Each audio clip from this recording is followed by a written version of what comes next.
Welcome, everyone, to another episode of the None of Our Businesses YouTube show and podcast. It is another Friday afternoon, and with me, as always, is a group of fine accountants to talk about this week's business, accounting, finance news, things that we could find. It was also election week, so man, that was tough searching for things that weren't crowded out by the election news. But we don't like to get too political here, so we're gonna refocus your attention back on straight business as much as we can. So yeah, folks, with me as always, AJ Wheeler. How's it going? Mark Pillardi. How's it going? And Charlie Zigmund. Thanks for joining us.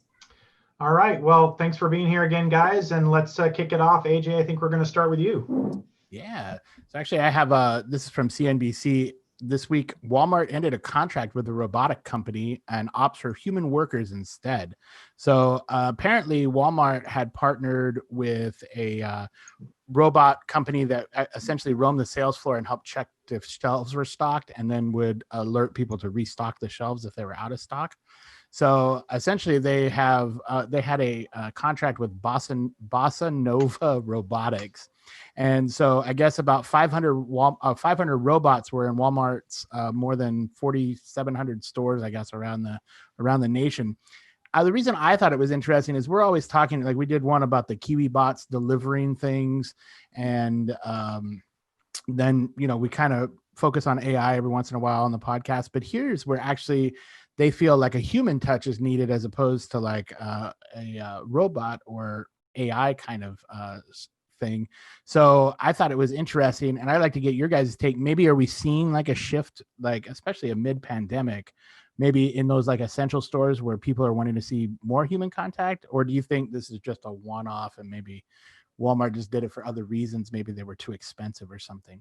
Yeah, I kind of like this article, but reading between the lines, I think a lot of it has to also do with the low cost of labor for people that you hire at Walmart. I don't know how cost effective it is at this point to have robots and keep updated and keep the software updated and have them have to figure out where everything is placed on the shelves when you could perhaps more cost effectively get human beings in the store and have them, thinking on their feet. But I think, as we look forward, if there is ever a push for a national minimum wage, if you're paying $15 an hour for same set employees, then do the cost metrics work a little differently? Because for Walmart, it seems like everything is about scale. I agree with that. And just to kind of elaborate on that, I think it's also just the infancy of AI. And so we're seeing the economy of scale take time to kind of develop there before that becomes something that can be readily implemented in a lot of different industries. And so I think it's that combined with there are still just a lot of things that humans, like you said, do better or more cost effectively at this point. And so, the cost of labor being low, I think is another big factor there. So I'm right there with you. What do you think, Ty? No, I think that's right on, and I really appreciate the point of kind of relating that to kind of where the minimum wage is, because I don't have an answer to this, and I think it's an interesting conceptual point of, well, if you've got machinery and equipment that can actually do the job in an automated fashion, but currently it's more expensive than the minimum wage of labor, what does that mean from just a philosophical standpoint, right? Does that mean, philosophically speaking, that's a case for why the minimum wage just should be higher because we're using people for something machines could do because wages are so low? Or is that a good thing because by having those lower wages, we're kind of holding back the tide, the Paul Bunyan effect, right? We're holding back the tide of having machines take over things that people do for their living kind of thing. So I haven't wrapped my mind around what that means, but I think I would encourage everyone in our audience and everyone to think about that. I mean, what is the meaning behind that point, and which way is better? I don't have the answer, but I think it's worthwhile people thinking and discussing it. Yeah, and I think back when they were talking, and the cities that did implement the 15-hour minimum wage for like employees of like fast food restaurants, for instance, I think you immediately saw a turn towards robots flipping burgers because of the cost associated with it. but then does that shift then, I guess, the maintenance and repair, if you're implementing all these robots and AI things, the maintenance and the repair of the robots, is the maintenance of that replacing, the fast food workers in the economy? I guess, are there more jobs added from the maintenance and repair and upkeep of a robotic workforce at like a Walmart or a Burger King or McDonald's that then or is that like a higher skill level than what a traditional fast food worker was doing anyway? And does then that, leave those people out without further job training to transfer them up to a higher paying job essentially, or with higher skill requirements? So I think it's an interesting question though. You got another article there for us, Charlie? Yeah, I've got another one we can talk about. An issue that would never happen if we were all robots. I found an article in businessinsurance.com saying that labor unions are suing OSHA over the lack of infectious disease standard. And so what's happened is a coalition of labor unions has come together and brought a suit against the U.S. Secretary of Labor and the Occupational Safety and Health Administration over the lack of a standard to protect workers from infectious diseases. And so what's happened is that apparently they've been calling on this type of legislation for a long time, for over 10 years, asking OSHA to put out documents that help companies know how to handle these issues. And they've been ignored. There was apparently a plan to create this type of documentation in 2016, and then it got tabled in 2017 when there was a change of administration. And so I guess I just want to talk about whose role it is to prevent outbreaks like these, or whether or not OSHA, because, you always think about OSHA as like I always think of them as workplace safety from from manual accidents and that kind of thing. I guess I never connected them to the infectious disease, but the article brought up a good point that there have been tons of cases of infectious disease, such as tuberculosis and bacterial meningitis and other things, that OSHA could have helped to prevent. And so, I want to get you guys' take. What do you think? Should OSHA have been more active in preventing coronavirus through, guidance? I mean, I wouldn't lay the problems of coronavirus at the feet of OSHA. And I also, I don't know enough about the regulatory frameworks to necessarily weigh in and say OSHA is the right place for this. But I do, as a business owner, I do like the idea of more clear guidance in terms of what things we should be doing to protect our people. Because I felt that with the coronavirus is that it's tough. You're kind of left out in the cold of trying to make best judgments and use best practices and do what other businesses are doing, or maybe follow the guidelines set by your state leaders or whatever. And yet still, I think you have to consider, like, if you're operating a business, I think even if you do all those things, you kind of still have to consider, well, can I really open up my business without potentially having a problem and then being held liable for that problem? The risks associated with that for business are a little bit scary. And so I think, it's just like with our team. I'd love to see our team in person. I'd love to have meetings. I'd love to be doing this podcast in person, but I'm also afraid of doing something that is harmful to any one of our team members. And whether I was held liable for it or not, I'm just afraid of that, period. But also from a business standpoint, could be significant liability there too. So I think, I don't know if OSHA is the right place for this, but I think more regulatory guidance on what companies should be doing to protect their employees with regard to this pandemic or things like this pandemic, from a business owner standpoint, I think would be helpful. So I don't know. I think you probably hit it on the head there. I think if there is regulation around infectious disease, then, like somebody that's working at Walmart that catches the seasonal cold and happens to die from it, because there are quite a few people that die from the seasonal cold that goes around every year. So does then that open up businesses for liabilities against, the common cold? Or I guess it would have to be some really well-written regulation, I guess, for it to meet the standards of needing an infectious disease control system in your business. And, I'm sure there's a lot of lawyers that are probably, shaking their head like, yes, let's implement this. You usually see their names on billboards or they're chasing after ambulances or something. But, but I think it would probably open up the floodgate for more litigation against something like that. You do see a lot of claims based around OSHA, regulations not being followed if somebody gets hurt on a work site, for instance. I used to work in the construction trade, and that was always a fear that, if you weren't following OSHA compliance, that an OSHA inspector would show up and fine you, or you would be held open to lawsuits from a worker if they fell or hurt themselves or cut a finger off or something. So, yeah, I think it's an interesting question, though. Where do you draw the line?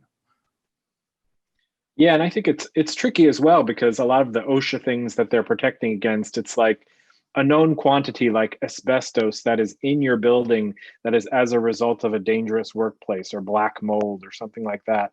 Whereas coronavirus is something that's out there and it's kind of amorphous, and there's still not a consensus on how it's passed completely. I mean, we're still in a learning stage of this. So, you see some people in Congress trying to put remedies into support bills that will protect employers from getting sued. But then on the other hand, without having guidance as to what an employer can do, it's kind of the Wild West out there. So I think I agree with everything that's been said here, that having more guidance wouldn't hurt. But yet we don't want to create a situation, well, you didn't follow this one piece of guidance, so now you're going to get sued into oblivion. So, it's a tricky thing. I think that's exactly right. And I just want to add that OSHA's response to this is that to date, OSHA has issued 144 citations for coronavirus, totaling nearly $2 million in fines. So they've got it under control. Everything is going to be fine. Can you bring us to the next article, Mark? You bet. While we're in employment land, let's talk about an election adjacent item, and it's from California, something that just passed in their ballot, which was Prop 22. But I'm interested in it because it's the one that allows Uber and Lyft drivers to remain independent contractors. And I thought this was really interesting from an accountant's point of view. I know personally, I have a lot of friends who interchangeably use the word employee and independent contractor and kind of blur the lines. And I think a lot of people don't quite understand what the dynamics of independent contractors versus employers are. And Uber and Lyft and other companies like Postmates, et cetera, ran a successful campaign to basically allow gig workers to remain independent contractors in California, which is important because if they start being classified as employees, then questions of health insurance and then just basic qualifications of being an employee, like could Uber and Lyft tell you when you have to be available to pick up rides? Could they tell you, these are your schedules and these are the kinds of rides you need to pick up and you need to be available during these hours? It starts to take away the idea of a gig when you start moving it towards an employee. And I think there's a slippery slope because sure, it would be great if everybody could get health insurance, but should it be up to those people who are hiring independent contractors to provide that? So I'm just curious what you guys think from an accountant's point of view on that sliding scale, I guess. Yeah, I mean, I've talked about this exact issue before, and I just had a conversation this week with a company, and it's a question that I often get, which is, the question comes to me as, which is better, to structure our workforce as contractors, getting 1099s, or as employees? And I always kind of, I always have to pause at that question and be like, well, that's an interesting question. When you're asking which one's better, as if we have a choice. It's, because it's not, from my perspective, unless you're actually asking how to operationalize the difference between a contractor and a W-2 employee. Most of the time when they bring that question to the accountant, they're just asking, how do we file this, not how do we operationally do it differently, right? And so, if the operating facts are the facts, like if the way that they're working with that labor indicative of a contractor, then what I'm telling people is it's a question of fact. It's not something you can optimize in the final analysis. It's a compliance question. If they're operating as a contractor, then it's okay to treat them as a contractor. But if they are carrying the indices of an employee, you don't get to just decide it's better planning for accounting or tax purposes to treat them as a contractor. They are in fact an employee, and you have to treat them that way in order to reduce the risks to the business. What is interesting about this, and I've said without actually knowing if it's entirely true, but I've actually said it before to companies, is treating somebody as an employee, you can almost never go wrong that way. Like if in retrospect, if somebody auditing you was to come back and be like, yeah, they really kind of seem like they were a contractor, I don't think I've ever heard of somebody getting sued for treating somebody as an employee when they could have been a contractor, right? But it always happens the other way around, right? It's very common that people you treat as contractors, either through a state or federal IRS audit, there is something happens that they determine you really had employees and you should have dealt with your employment taxes that way. Or often the way this thing comes to light is that you have this workforce, this labor force that you've been treating as contractors, and somebody gets mad at you. Somebody in that workforce gets mad at the company. And then they go to the state and they say, hey, we didn't get the benefits that we deserved because we should have been treated as employees and we weren't. And that's how the ball often gets rolling on these kinds of cases against companies. So yeah, I think, my general advice has always been, yeah, you're not going to go wrong by treating, if it's even questionable and you want to reduce your risk, then treat people as employees from an accounting standpoint. Don't treat them as contractors. But if you have an appetite for risk, or it's otherwise clear that they are contractors, then sure, that's fine. But again, it's not a tax or accounting planning issue from that standpoint. By the time we're doing the tax or accounting, it is what it is. So you can choose whether, and as Mark was talking about it, you can choose how you actually operationalize your workforce. Like, if you're Uber, do you actually direct the activities of the drivers such that they are more like employees? You can make the arrangement be more like an employee, or you can make the arrangement be more like a contractor in how you choose to work that relationship on the operational side. That's possible. But yeah, so, and then so coming back to that case, I think that case is interesting, right? Because California was doing a crackdown to in part to intentionally go after these companies, and so they got this legislation passed that exempts them from that very crackdown. So it's an interesting development for sure. Yeah, so yeah, I agree with all of that. Usually the kind of safe answer to give that I've been given, I guess, in that situation is if you're in doubt, you can err on the side of being an employee for fear that they're going to come back and try to push on that.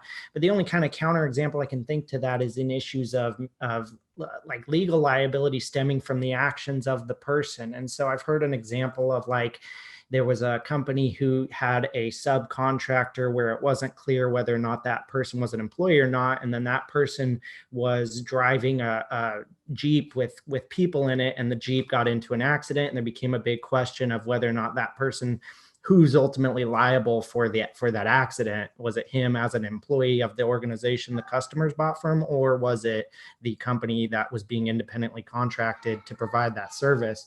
And so that's kind of the only other thing. But, it's hard to know when you're going to be in that situation in the first place. And the only other thing I want to add to it is that often people think that if you agree to it, then that's what drives it. And like you're saying, I mean, that's just not what it is.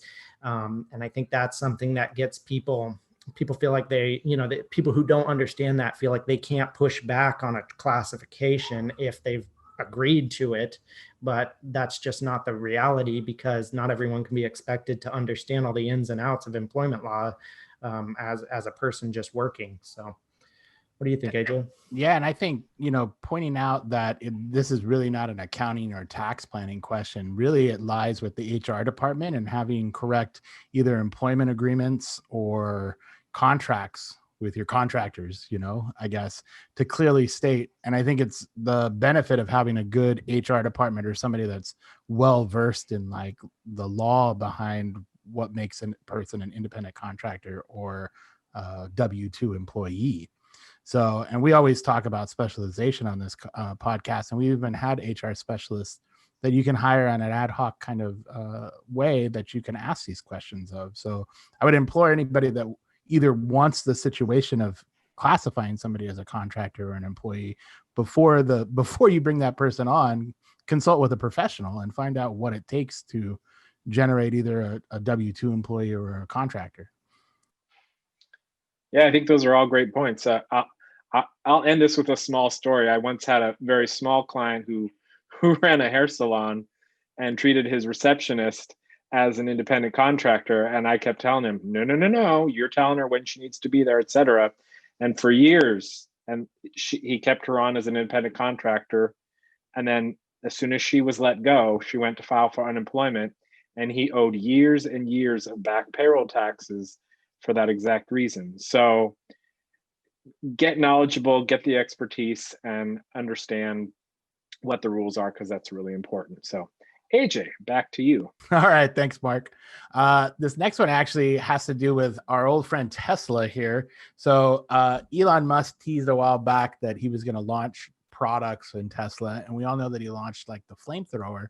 But this came across my feed. They actually launched their own tequila with a crazy looking bottle and a high price tag.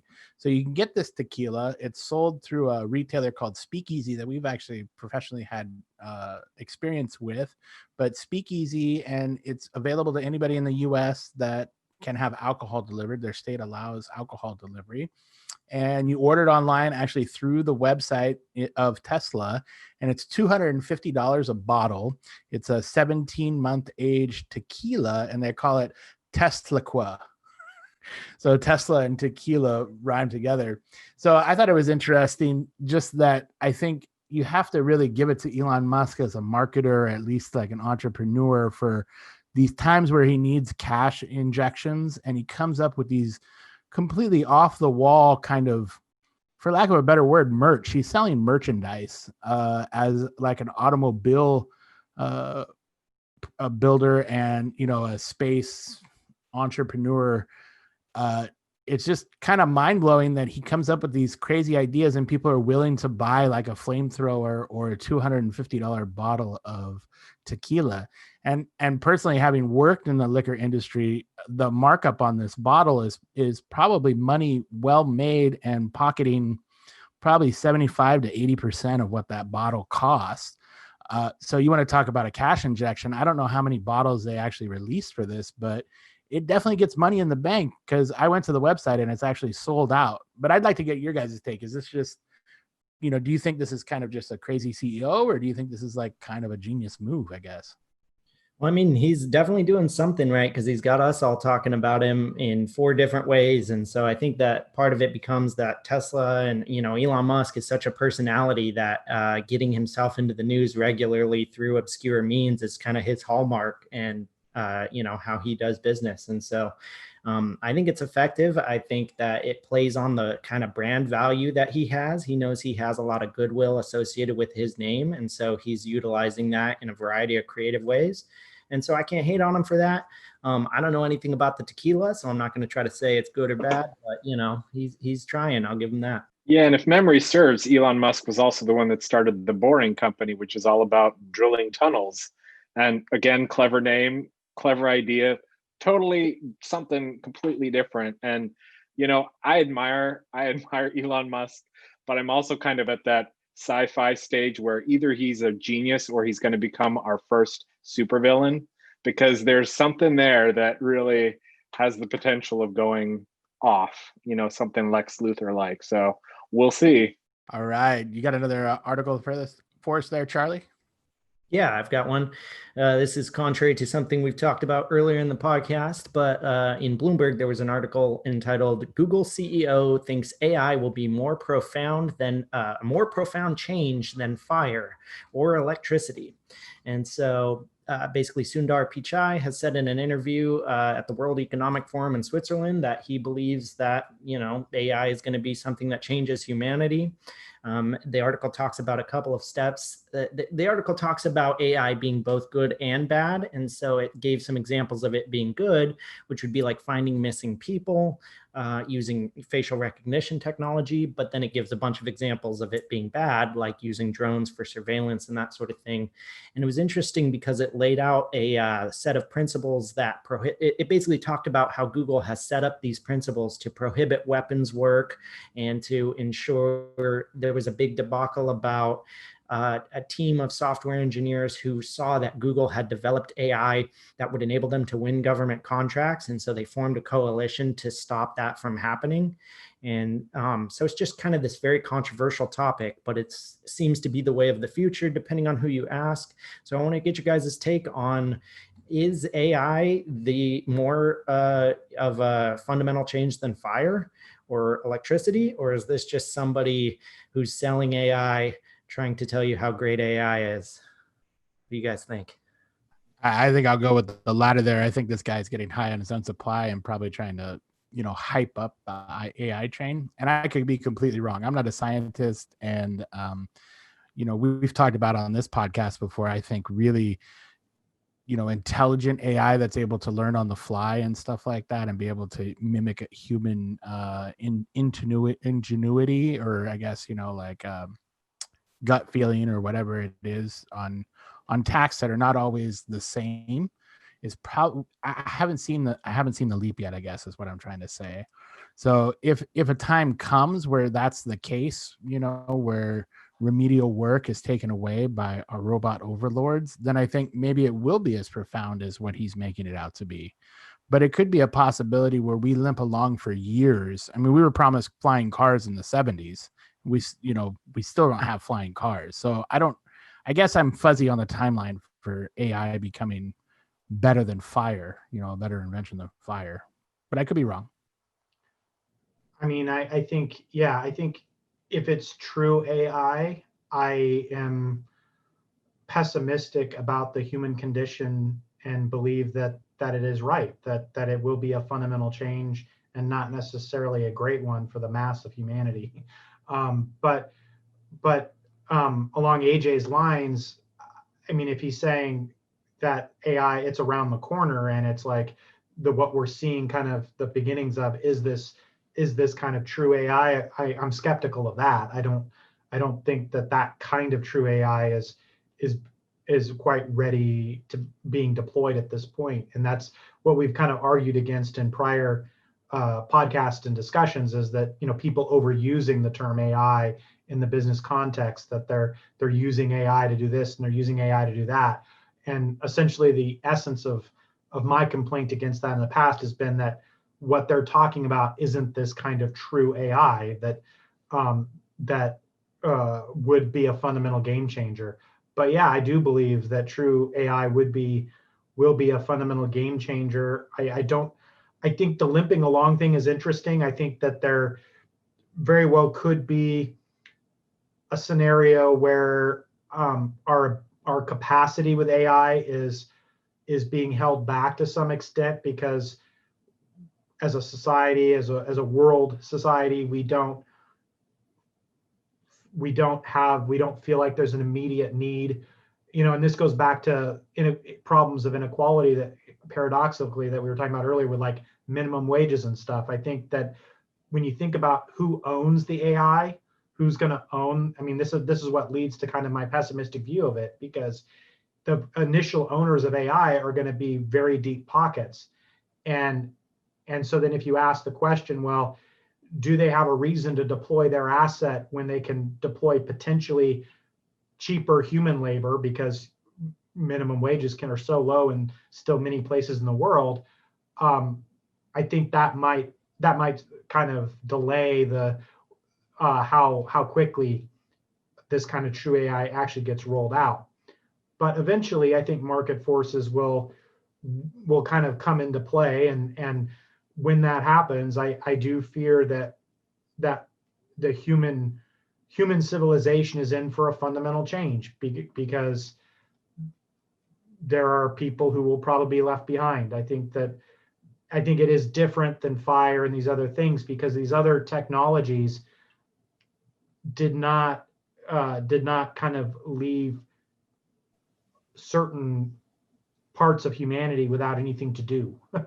And that's what the danger of this kind of true AI is that it has the potential to kind of basically wipe out the need for services that certain parts of humanity can realistically provide. And so then what? How do they participate in society and the economy when something like that happens?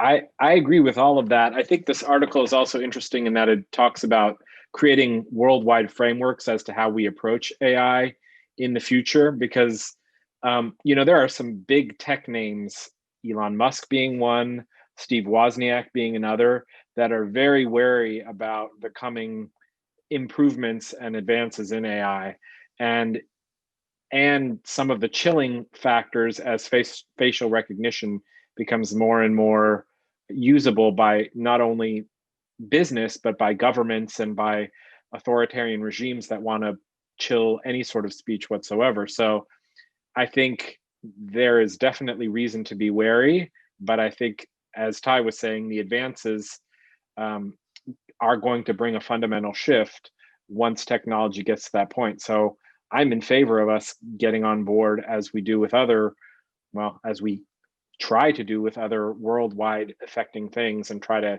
come together maybe as a United Nations type of organization to put some frameworks around it so that it doesn't take over, and frankly, we don't get overrun by Cylons a la Battlestar Galactica. So amazing nerd reference there, dude. I love it. You got an article, right, another one there, Mark? I do.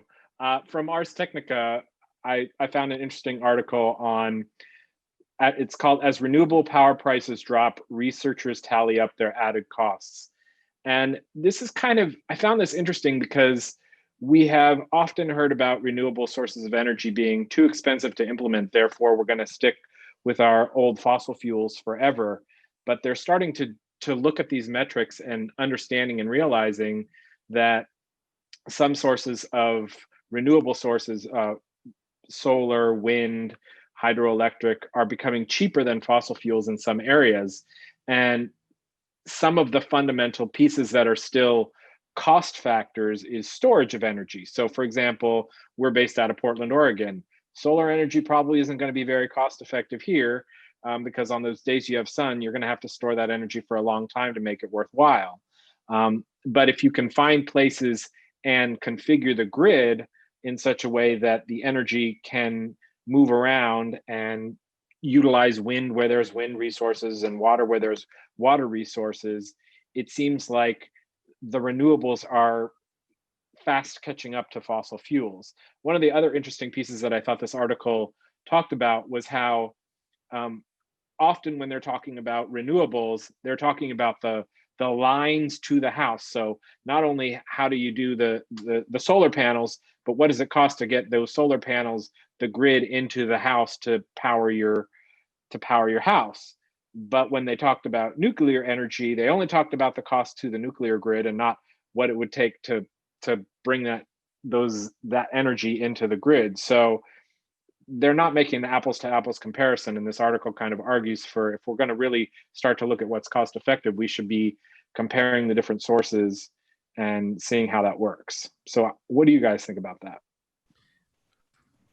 I do think it's interesting that the bottom line to everything is always price, and you can feel good about something and have, it be good for the environment. But even, a virtuous person put in that situation of saving money in a company or saving money in an area, I think it all comes down to cost. So if you can show a cost benefit for something that is also on the other side beneficial to the environment, I think that's where it's a win-win.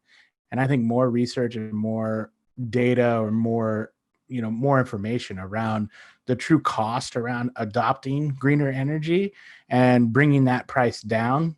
Just like in the 80s, not everybody had a computer in their house, but now you can buy a tablet that does something just as powerful for $90 or $100 from Amazon or something. So I think as the cost of these items comes down, you'll see, those, not only the social benefit, but also the bottom line benefit aligning with each other.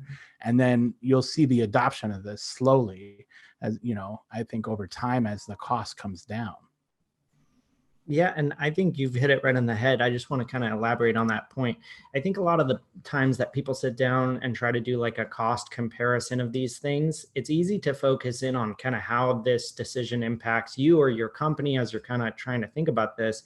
But it's so easy to just ignore externalities, to like just not even consider the effect that what you're doing might have on somebody else.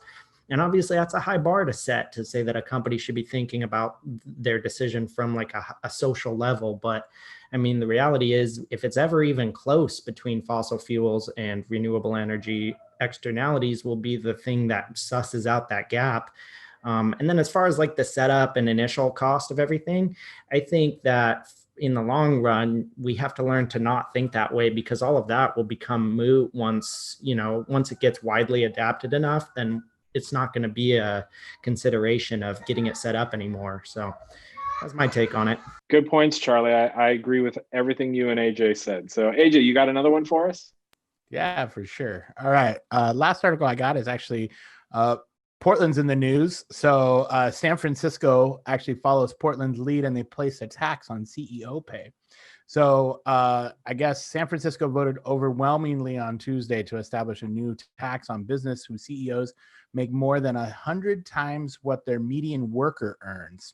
So if it sounds familiar, it's because it mirrors a pioneering tax Portland adopted in 2016. And what I thought was interesting was, so this is based upon the median employee pay and what the CEO makes. So it has to be a ratio that eclipses that, and then you're taxed by the city and state at a higher rate, the city. So they kind of run down a list of companies. But what I found interesting when I went through the list was you have completely different kind of corporations. So, they have Nike and Walmart and Kroger. And all of those median employee pays are like, especially like Walmart and Kroger, you're talking about big box store, like grocery store workers that make up the majority of that median pay. And then you have a CEO overseeing, essentially a large pool of lower cost employees and driving like a large, for lack of a better word, empire of stores. And so I found that the list was interesting, I guess, because you have smaller companies, or when I say smaller, like Columbia Sportswear, for instance, or a Lattice Semiconductor or a FLIR or something like that. Smaller than Amazon and Walmart, though, that I think, it's interesting. And I guess the real question in my mind is, I guess, does somebody change a job title then? Instead of being CEO or head of the company, do they make themselves like another employee to try to get out of this? They just pay the tax. And I guess I'm also wondering if you guys think it's fair, to tax that high level CEO in a company like that. Well, I think, AJ, you hit on exactly the issue that I was kind of thinking about with this. One question I wasn't sure about is whether this inequality tax is applied only to public companies, or if they apply it to private companies as well. But I was, I thought about the exact same thing for myself. I'm like, okay, I'm an entrepreneur. I have business. I've had other little businesses, and then at first I comforted myself, as much comfort as it is, with the point that, well, in my business, it's logistically impossible that my pay would ever be 100 times the median of the people who work with me, just because, if you're working in a professional service environment with highly skilled professionals, it's just, that's the economics of it. The professionals have to eat up a lot of the revenues before you get down to a net profit. So yeah, it would never. So then I was like, oh yeah, I'm good. So carry on. This is fine. I would never have a problem with this tax. but then I thought about it, and I'm like, yeah, but exactly what you said. What if I was the owner operator of a private company where the vast majority of employees were like minimum wage employees, and that legitimately was reasonable because of the nature of the business. Maybe it's more than minimum wage employees, but maybe it's a landscaping business, or it's I don't know. I don't know what the different industries where this could be, but or I own potentially we've talked a fast food franchise or something, right? I could foresee a scenario where it would make perfect sense for the owner operator in a private business like that to make dramatically more money than the kind of labor pool that is working in that business, and it would just be a different proposition. So I'm not sure that it is fair in that regard, but from a technical standpoint, I don't even know if this tax would apply in those cases, because the examples they were talking about were all public companies anyway. Well, we talked about Les Schwab, who's an Oregon company before, and you can think of it like a Les Schwab. If you're building that empire and you're the CEO and you're 10 years in and have a bunch of tire shops that are turning over a really good profit because of your goodwill and your employees. And although, Les Schwab employees are probably better taken care of than most tire shops, you're still talking about a CEO level person making millions of dollars probably in salary or benefits or whatever. That could possibly be taxed. So I think it's an interesting question. Mark, did you have something on it? Sorry. Yeah, I think, the first thing that came to my mind is, if people know this tax is coming, if somebody's taking a CEO position, they might build that right into their contract. Well, I'm going to have to pay the 10%. So let's add that to the contract, since that's going to come out of my pocket anyway. And then it ends up going, and we, the consumers, are paying for it in the long run in any case. But going back to this chart that you mentioned, AJ, I had to look at Nike, because the median employee, and for those who might not know, median just means the person right in the dead set middle of the company. That median person is making $28,142. So is this a worldwide figure for Nike? And are we taking into account all salaries all over the world in order to get us to that 28,000? Because that's a pretty low income for somebody full-time in the Portland metro area. And then I looked at the bottom of the list at Northwest Natural, and I'm like, oh, these guys' median is $206,000 a year. That's a pretty nice industry to be in. So, lots of questions.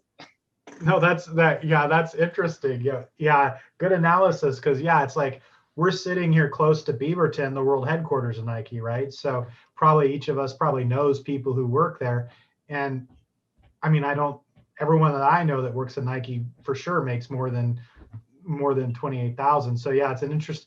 Yeah, I would have to think that they are talking at least national, if not world wages when they're coming up with that median. I suspect our perspective is somewhat warped, though, because we're right by the headquarters. So they may have a pretty large labor pool across even just the country that is in employee store or in company stores and things like that that maybe kind of drive down what that median wage is. But yeah, that is a surprising number. What's funny about that number too is the typeset on the article had me confused at first, because I had to look like 3 times, because I thought they were saying the CEO's pay was 1.9 times the median. And I was thinking the opposite. I'm like, holy crap, they're really making money over there. But then I realized, oh no, wait a minute, that's a comma. That's a comma. That CEO salary is 1,900 times the median. Yeah, that's an important distinction. I mean, I don't know. You got to look back at this and just wonder, like, how much tax is this just kind of a feel-good type of legislation thing? Because how much tax can they generate on just one position in each major company? Seems questionable, as compared to maybe a lot of other tax type of changes that they could do. And I know that's one of those things where, of course, CEO pay is a very hot button issue. So it seems like a low hanging fruit for regulators to kind of hone in on, while not making any real substantive change. Did anybody notice the name that was not on the list? Precision Cast Parts. Not on the list. So, and they're a publicly traded company and really big from what I remember. but they're not on the list. So maybe they have a really equitable pay schedule, you know. I don't know. Well, I mean, the way the list was organized, I mean, the tax kicks in when the ratio is 100-to-1, right? So they are showing us the companies that are under the golden ratio and those companies that are above it.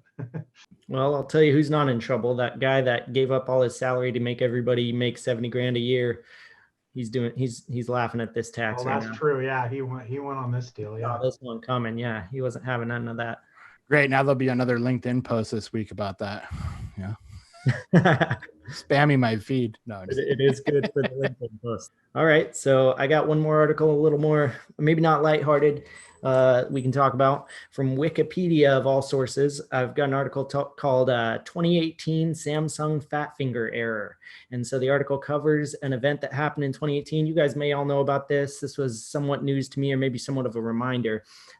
Basically, what happened was that there is a arm of the Samsung company that's dedicated to finance called Samsung Securities. Somebody who worked there was trying to issue 2,000 shares of company stock to employees who worked there. And he hit the wrong button, he typoed, and he accidentally let go of $100 billion worth of stock. And it took the company 37 minutes to notice. They immediately wrote a big email to everybody that threatened legal action if you try to cash out that stock. A bunch of people did end up trying to cash out that stock. And as a result of this whole debacle, the stock price of Samsung dropped by like 11% within a day.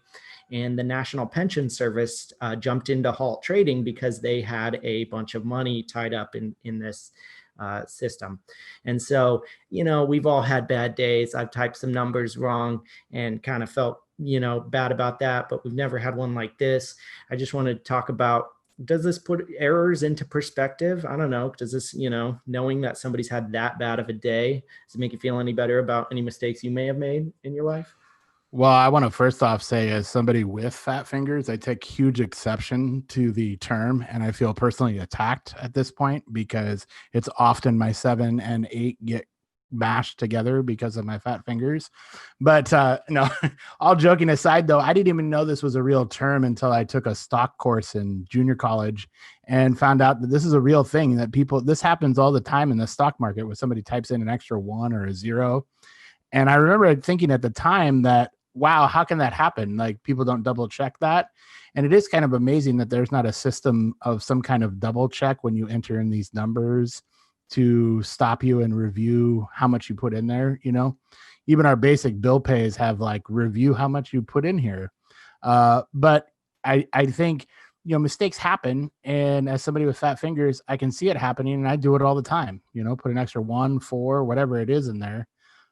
So it's not surprising to me, but it is surprising to me that they haven't come up with a way to essentially cancel this out through some kind of checks and balances or control methods to review what you're submitting, especially with such a large stock option in a public company. Yeah. And I think one of the points that the Wikipedia article brought up is that Samsung Securities use this thing called naked short selling, which essentially lets you sell more than the value of your company as an option. And so it's apparently illegal. I don't know if it was illegal at the time, but it's illegal now. But that's the whole reason that they were able to sell this many shares, which was more than the value of the company itself. So 30 times. It was 30 times the market cap. So you're 100% right on. I just want to emphasize that the shares that they issued were worth 30 times what the company was worth. So crazy. Seems like there should be some sort of stopgap in place to prevent that kind of thing from happening. All right, I got one more article, and it's again political adjacent, but we're not going to get too deep into the world of politics. But I found an article on small business trends, probably the most unsurprising article, but 2 in 3 small business owners believe that having a political stance can hurt business. So, maybe in our polarized times that we're kind of witnessing with our current election, this article more just serves as a good reminder that there are a lot of people out there who have a very specific political stance, and advertising your own political stance, I can think of maybe Expensify, who just did this recently in the current election by sending out, I think, 2 million emails to their customers telling them to vote for Biden. Or on the other side, you might look at Hobby Lobby or something like that, whose political stance is very well known in conservative circles. Sure, this might be able to bolster your business with those who align with your political beliefs, but this article points out that 40% of liberals feel pressure to hide their own beliefs, and it's even higher for conservatives. And just about an equal number, 47% of conservatives and 45% of liberals believe it's acceptable to refuse to engage in business with somebody who holds different beliefs than you. So whether you believe that's right or not right, it's just, I guess it's a cautionary tale. So I'm curious if you guys have any thoughts on that. I always remember the old Michael Jordan quote when he was getting reamed for not like supporting a Democratic senator in his home state, for instance, or a candidate in his state, and asked why he hadn't taken a stand or made, like his endorsement of this candidate. And his basic response was, Republicans buy shoes too. And so it was interesting to me to think of it from a business standpoint in that sense. And I think that it really depends on your marketing department almost. I think how good of a job can you do, spinning one side or the other, I guess, or presenting a view that's not going to piss off 50% of your customers, I guess, is essentially where it's at. But we've seen it work the other way. Like Chick-fil-A, for instance, was in the news for supporting, and they came out in droves to support Chick-fil-A. People who love chicken sandwiches, came out and bought more Chick-fil-A. But then I think you've also seen it where it swings the other way, where somebody makes a dumb statement on Twitter, or some brand makes something, post something, and then all of a sudden their stock tanks or something like that. I can't think of an instance off the top of my head, but I think it's a murky place to lay if you're in a PR department or as a brand, taking a stance on either side. And it can hurt your bottom line, I think. So maybe being apolitical is probably the stance to take unless forced to as a brand. But it's interesting to think about, I think. Yeah, it definitely feels like the safe thing. Let's just focus on making the chicken sandwiches and, move on. We don't need to get politics into it. I think it also kind of depends on what it's one thing to be supportive of a candidate, but another thing to speak in a way that's disparaging or negative about the opposition. And so I think it's all in what you do and how controversial you want to be. But I would challenge that whole adage of any publicity is good publicity. I think that's you can definitely go wrong with that. So yeah, what do you think, Ty? Yeah, I mean, I subscribe to maintaining an apolitical stance in business for the most part. Although I think if people really listen to me talk, they probably can get a sense of my leanings. But overall, yeah, I mean, I think